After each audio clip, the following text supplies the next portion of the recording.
Morjesta. Jatketaan tämän 12 kilowatin tuplamoottori sähkövehkeen parissa. On tullut paljon kyselyä, että milloin tämä mun sähköskootteriprojekti jatkuu. Ja no nyt tulee taas videota. En ole talven aikana nyt paljon kerennyt tekemään. Eli no, mähän myin tästä sen 60 voltin akuston, eli mulla tässä oli 3 akkua. 1, 2 ja tuolla oli vielä 3. Ja niiltä tästä nyt olisi teoriassa pitänyt irtoa semmoinen 12 kilowattia. Oikeasti saatiin irti semmoinen 10 kilowattia, että se oli ihan hyvin ja se riitti semmoiseen 100 vauhtiin suoralle. Eli tämä kulki aika hyvin tämä laitos. Ja nythän mä tein semmoisen muutoksen, että mä ostin tänne 72 voltin akun, mikä on tuonne jo asennettukin. Sen mä tästä talven aikana sain tehtyä sentään. Eli mä jouduin tänne tekemään uuden tommosen loota. Tuossa näkyy tuo vanha. Tuo on se alkuperäinen, mutta tätäkin mä oon laajentanut jo. Ja tähän on jatkettu vähän, tai levennetty ja pidennetty muistaakseni myös. Niin tänne tuli tästä uudesta laatikosta nyt, oliko se 20 kertaa 65 senttiä ja 8 senttiä korkea. Eli tää on nyt aika massiivinen tämä jo. Ja täällähän on siis tämä akku. Tää on se Unitpack Powerin. Ja mähän tän testasin. En tehnyt sitä videota, koska siinä ei ollut mitään ihmeellistä, että tämä piti täysin lupauksensa. Mä pistän tähän speksit ja voin pistää linkin, mistä saa ostettua tuonne descriptionin video alle, niin jos kiinnostaa. Eli nuo on täysin legittejä, vai miten nuoriso sanookaan, niin nämä akut. Voin suositella Unitpack Power. Hyviä akkuja. Ja näitä saa myös, mitkä saa tähän ihkoteloon sopivia ja saa vähän kaiken muotoisia. Mutta tämä sopi tänne tai sain sovitettua tämän justiin. Eikä tämä oli siis se 25 amperitunnin malli. Ja tähän tulee vielä sitten 20 amperitunnin tähän, tai toinen akku sitten vielä jossain vaiheessa. Ja sitten, no jos mä tähän 3. akun vielä laitan, niin sitten teoriassa me saadaan irti semmonen reilu 14 kilowattia tästä vehkeestä. Mitähän paljon semmonen kulkisi sitten? 110, en tiedä. Joo, mutta ei varmaan ihan oikeasti niin paljon irtoa. Ja tosiaan mä päivitin talven aikana näitä kaapelointeja. Elikkä mullahan täällä oli 4 millin kaapelit. Niin mä nyt tänne päivitin, niin kuin täällä näkyykin, niin 8 AVG. Oliko tämä nyt 84 milliä vai mitähän tämä oli? Mutta siis huomattavasti järeimmät kaapelit tuli tämmöistä silikonikaapelia Pehmosta, mikä on justiin tarkoitettu tähän käyttöön. Ihan tämmöistä tosi lötköä. Kannattaa ehdottomasti käyttää tämmöistä kaapelia kyllä tämmöistä, mikä on tähän tarkoitettu. Se menee ihan niin kuin pikkusen tilaansa tuonne väänneltyä. Ja tosiaan mä siistin nämä johdotukset täältä kaikki. Vaikka ne on ihan järkyttävän näköiset, niin mä kävin nämä kaikki läpi ja nyt ne on kaikki taas ihan iskussa. Ja mä täältä laitoin nämä hienoksi. Laitoin tämmöstä, voiko tämä nyt sukaksi sanoa vai mitä toi nyt onkaan tuommoista. Tuota saa tuolta, oliko se For Connect vai mikä se nyt olikaan Suomessa se merkki, niin tai tikata AliExpressistä. Eli tämä on niin kuin tämmöistä helposti laajattavaa, eli täällä on tää on niin kuin halkaistu valmiiksi tämä. Tämä ei ole semmoista niin kuin sukkaa, mitä on vammainen laittaa. Tää on tosi kätsyä. Ja se kaapeli tosiaan, no täällä varmaan sitä on, se on tätä, niin se on aivan tällaista lötköä. Mä tästäkin voin pistää linkin, niin tosi hyvän tuntusta. Ja on niinku ihan painavankin olosta. Niin tosiaan mä en oo nuo johdotukset tuolta laitoin vähän nätiimmin tuolta menemään ja takana nämä on nyt vähän rumasti täällä, mutta no ne on siellä kumminkin. Ja tässä tosiaan on 2 moottoriohjainta, nämä on far drivereita, tämä on 120 ampeerin ja täällä on, näkyy tuo vihreä vähän, niin se on 80 ampeeria. Eli tässä on 200 ampeeria yhteensä tehoa enimmillään. Ja tässä tosiaan on täällä boksissa nyt tämä akku, tuo toinen moottoriohjain, eli tämä pikkuisempi moottoriohjain, tämä on etumoottorille. Tämä on 2000 wattin tämä etumoottori. QS-motori. Tämä 2000 wattia. Ja takana on tämä 4000 wattin moottori. Eikä tässä on niinku 6000 wattia yhteensä niinku NS-moottoritehoa tai tehon kestoa. Mutta tämmönenhän kestää tämmöinen takamoottori pelkästään jo sen ainakin 10 000 wattia piikkiä. Tuo etumoottori nyt ei niin paljon kestä, mutta takamoottori kyllä kestäisi aika rajustikin. Mutta se on jännä homma, että vaikka mä pistän takamoottorille pelkästään saman tehon, mitä mä pistän niille molemmille yhteensä, niin tää kulkee 2 moottorilla paremmin. Ja kuluttaa vähemmän akkua 2 moottorilla. Että kai se hyötysuhe on parempi 2 moottorilla kuin 1. Aika mielenkiintoinen homma. Ja tosiaan mä tähän sen kontion keulan päivitin.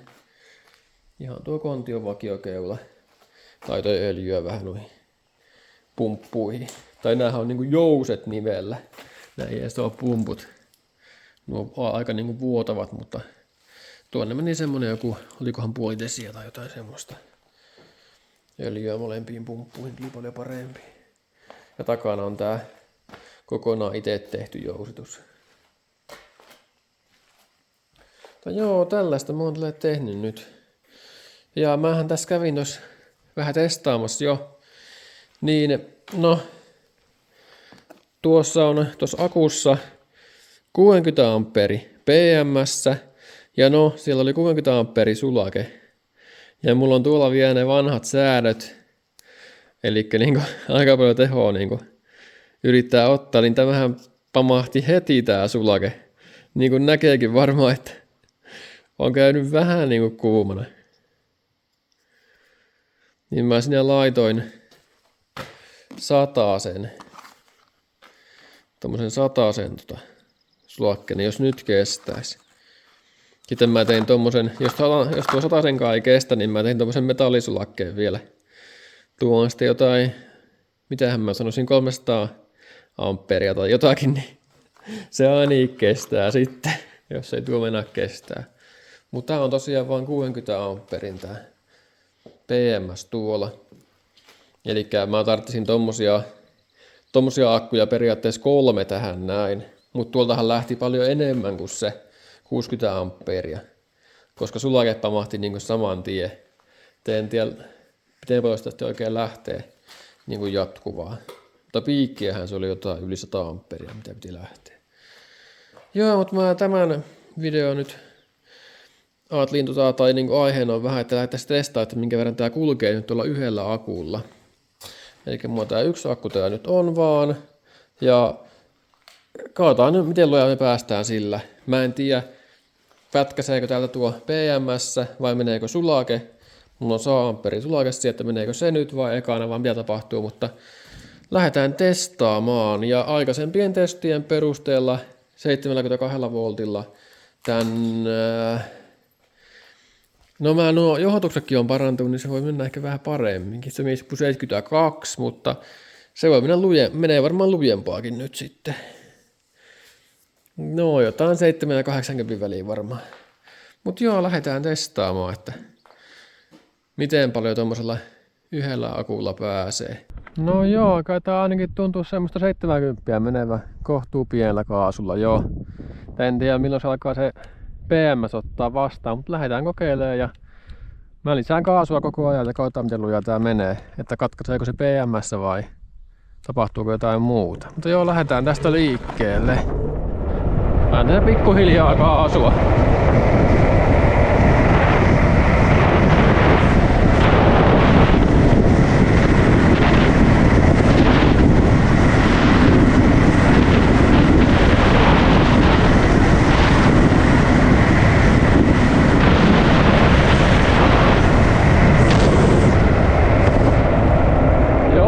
täällähän kulkee ihan hulluna. Mittari näytti 9,3. En tiedä mitä tää oikeasti meni, mutta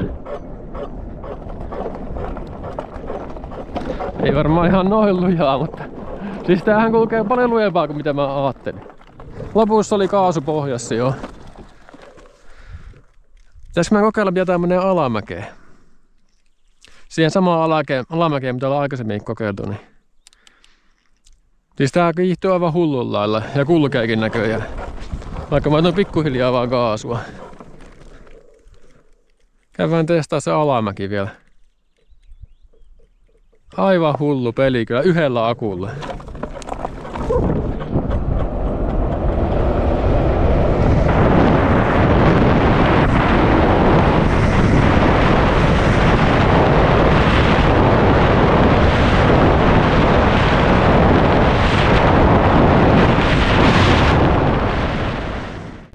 Sitten alamäkeen muna-asennossa.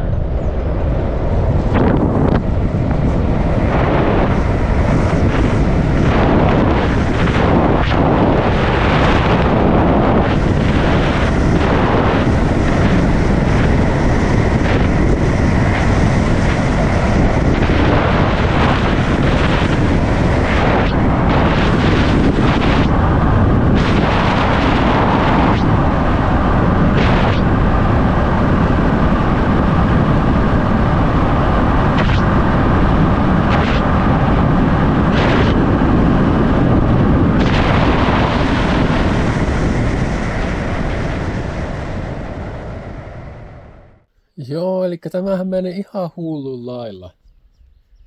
Mikä sisu? Voi, piti kyllä tehdä räpsytettäväksi. Joo, hyvä. Niin, mä nyt tarkistin niin tuohon GoPro-nopeusmittariin niin tasan 100 alamäkeä ja suoralla reilua 90, niin ihan hullun lujaa, ihan älyttömästi paremmin mitä mä ajattelin. Eli lähes vastaavasti mitä 3 60 voltin akulla, niin nyt pääsee yhdellä 72 voltin akulla. Aivan niin kuin mahoton. Ja mä tuossa 10 kilsan lenkin heitin, niin oli akun jännite 7,3 volttia. Eli noin puolet kului akkua nyt tuolla ajelulla, mutta mä kyllä ajoin aika lujaakin tuossa noin, että kyllä se kuluttaa akkua aika nopeastikin. Eli tällä kulutuksella olisi päässyt 20 kilometriä ajettua. Suurin piirtein. Semmoista ihan niin kunnon kyytiä näköjään. Ja siellä tosiaan on se 100 amperin sulake. Se ei mennyt. Eli meillä oli ihan maksimissaan 7200 wattia tavallaan käytössä tuolla. Tai no pikkasen enemmän, koska meillä oli vähän korkeampi se jännite. Tuossa ainakin alkutesteillä. Mutta näköjään tuo PMS tuossa akussa, mikä tuolla on siinä uudessa, siinä on järkevä PMS, eli se ei katkaise, vaan se vaan rajoittaa ne amperit johonkin, jonnekin 80-90 amperin tai jonnekin. Mutta 60 amperin yläpuolelle joka tapauksessa, koska sitä meni se 60 amperin sulake. Latasin tosiaan täyteen nuo akut. Mulla on tää laturi. Tämmönen 20 amperi. Todella hyvä laturi. Mä voin tästäkin pistää linkin, jos haluat tommosen ostaa.